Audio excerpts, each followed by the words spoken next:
we've been seeing a lot of 50 Cent hinting towards Jim Jones having some issues when it comes to the landlord of this property. What if I told you this wasn't just another rap beef, but a full-blown power move playing out in real time? We're talking about 50 Cent, a man who doesn't just respond, he strategizes, waits, and then hits where it hurts the most.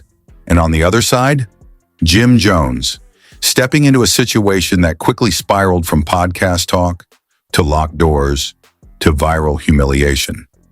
It all started with a few comments, a podcast episode, some jokes thrown at the wrong person. But what happened next? That's where things got wild. Lights cut off mid-session, alleged unpaid rent exposed online, security footage hitting the internet within hours. And then Jim Jones showing up to his own studio, only to find himself locked out, kicking doors in just to get inside. And just when it seemed like it couldn't get crazier, 50 Cent drops receipts, posts videos, and claims something that flips the entire situation upside down. This isn't just drama. This is the video, and I want you guys to take notice of the date. This is strategy. And by the end of this story, you'll understand why some people are saying, this was never a fair fight to begin with. It started off like something we've all seen 100 times before, a podcast conversation, a few opinions, some jokes that were probably meant to get laughs more than anything else. Sitting inside their studio, the crew behind Let's Rap About It felt comfortable. Cameras rolling, energy flowing, everybody talking freely. And in the middle of that conversation, they turned their attention to 50 Cent. They questioned his work, took shots at his documentary, laughed it off like it was just another topic for content. And at first glance, that's exactly what it looked like. Just another podcast moment that would come and go like everything else online. But here's the thing about 50 Cent. He doesn't treat things like that as small moments. He listens. And more importantly, he waits. Because while the podcast episode was circulating, while people were reacting, laughing, and moving on, 50 wasn't jumping into the comments. He wasn't going back and forth. He wasn't doing interviews to respond. He was gathering information. And then, out of nowhere, everything shifted. Instead of replying with words, 50 Cent took it somewhere completely different. He went straight to the foundation of what made that podcast possible in the first place. The building they were sitting in, the studio, the space they were using to create content. That's when the first real blow landed. A post went up. Not just any post, but one that immediately grabbed attention. It wasn't a diss record. It wasn't a rant. It was something way more calculated. Audio. Allegedly a conversation with the landlord connected to the property. And in that audio, one key issue started to surface: money, specifically rent. Claims that payments hadn't been handled properly, that there were outstanding balances, that things behind the scenes weren't as solid as they looked on camera. And just like that, the narrative changed. Now, it wasn't about a podcast criticizing a documentary anymore. Now it was about credibility, about business, about whether the people doing all that talking actually had their situation together behind the scenes. The internet ate it up instantly, because this is what 50 Cent does best. He doesn't just respond, he reframes the entire conversation. He takes you out of your comfort zone and puts you in a position where you have to defend something much bigger than what you originally said. And suddenly, Jim Jones wasn't just part of a podcast anymore. He was at the center of a situation that was getting more attention by the minute. At first, the response from Jim Jones and the crew was what you'd expect: pushback, denial, downplaying the situation, saying the numbers being thrown around weren't accurate, acting like everything was under control. And for a moment, it almost worked. Because in situations like this, perception is everything. If you can make it seem like nothing's wrong, people move on. The internet gets distracted fast. But 50 wasn't done. Not even close.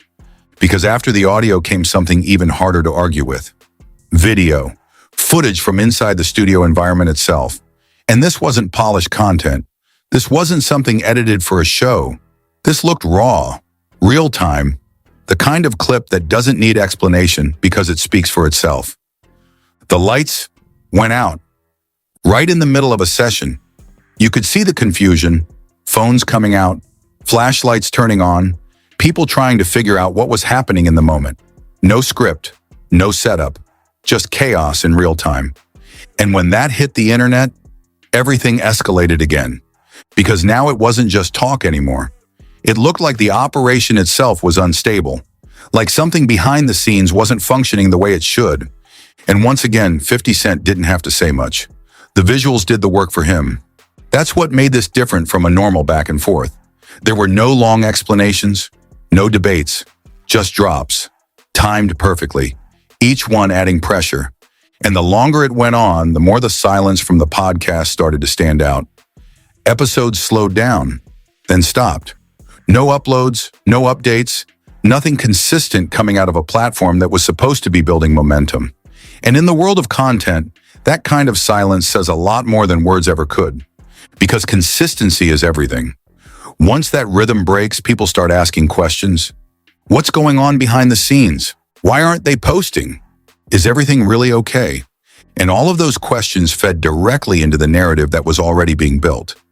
Meanwhile, Jim Jones was still trying to maintain control of the situation publicly, showing confidence, not backing down, not giving the impression that anything was actually wrong. But pressure doesn't always show immediately. Sometimes it builds quietly, until it reaches a point where everything spills over at once. And that moment came fast. Because while all of this was happening online, posts, videos, speculation, something much bigger was unfolding offline. Something that would take this entire situation from internet drama to a real-world confrontation. A specific date, February 19th. That's when things stopped being digital. That's when it became physical.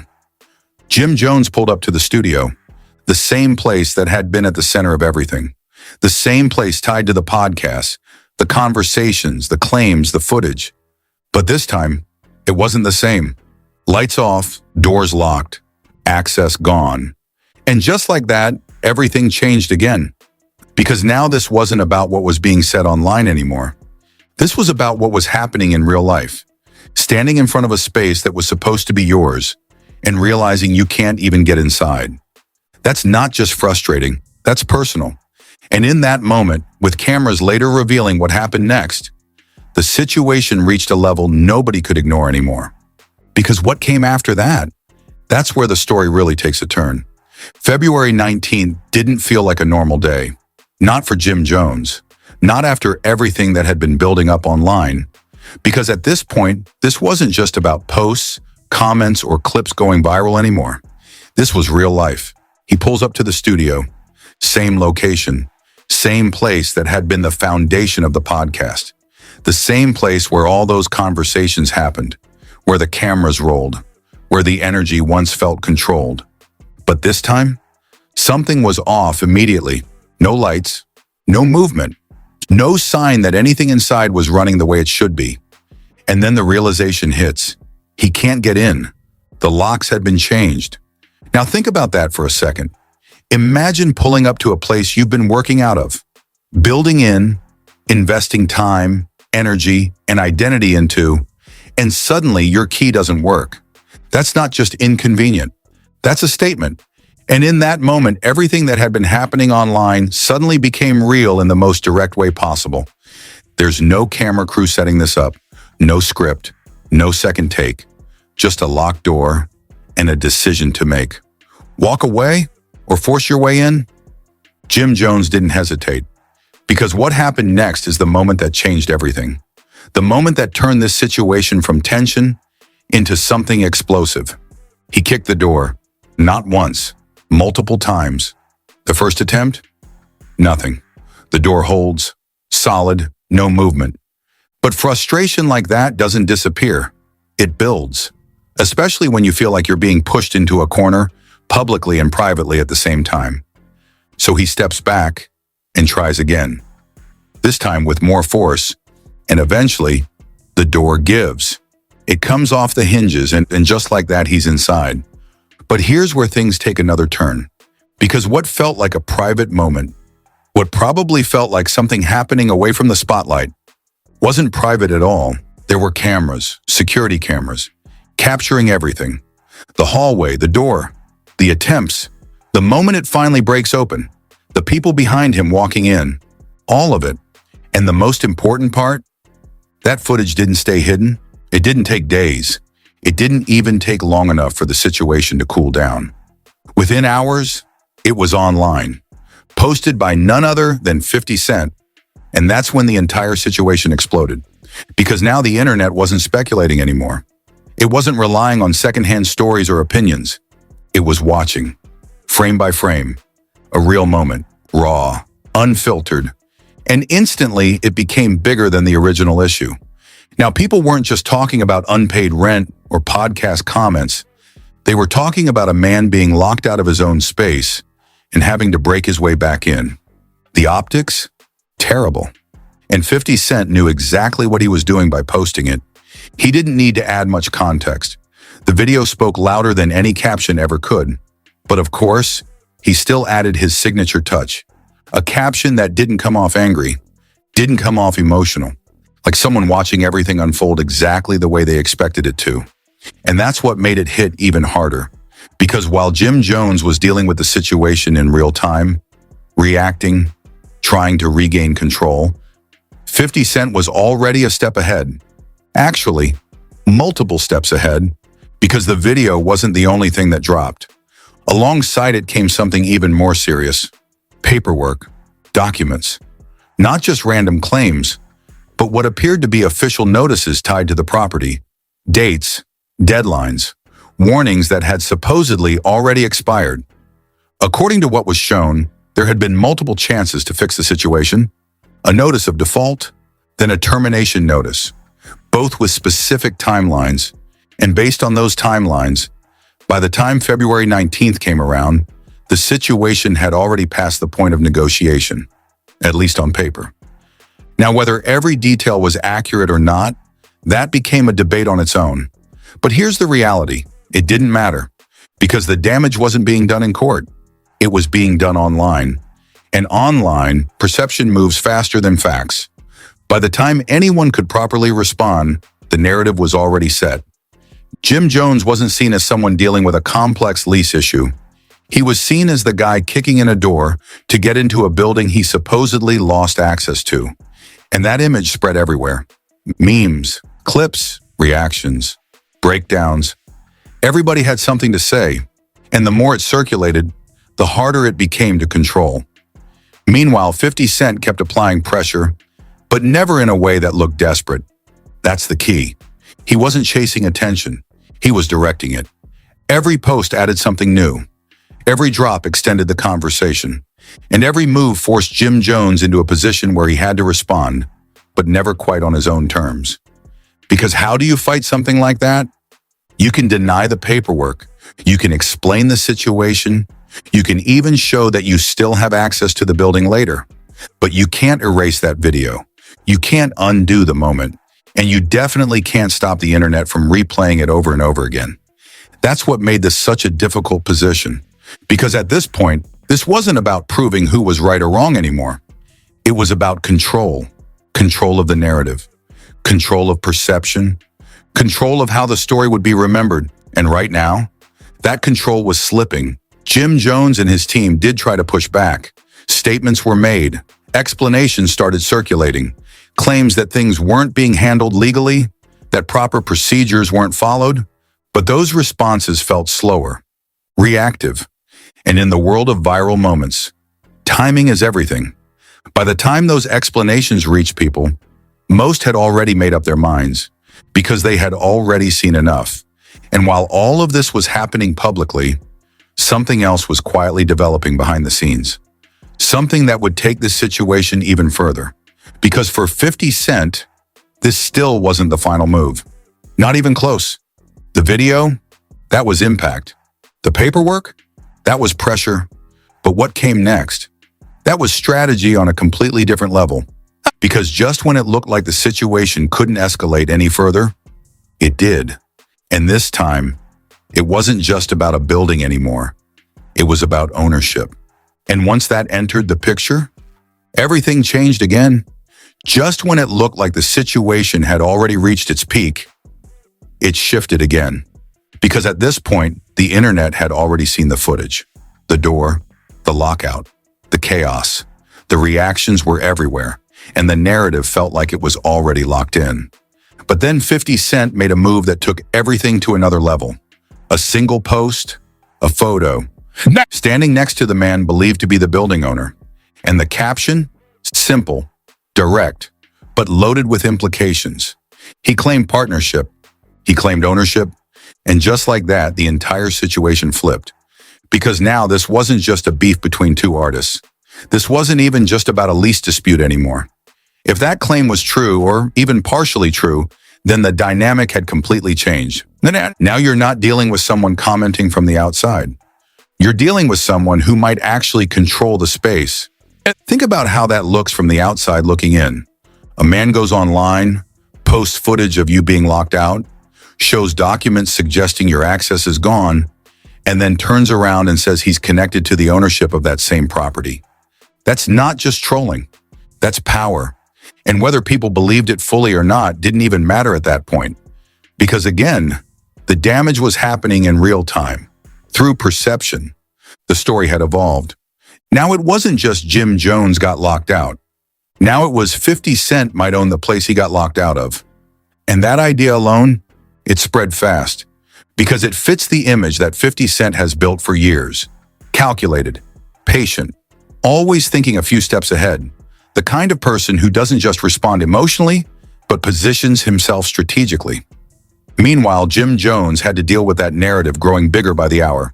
So the response came, not through long statements, not through drawn-out explanations, but through presence.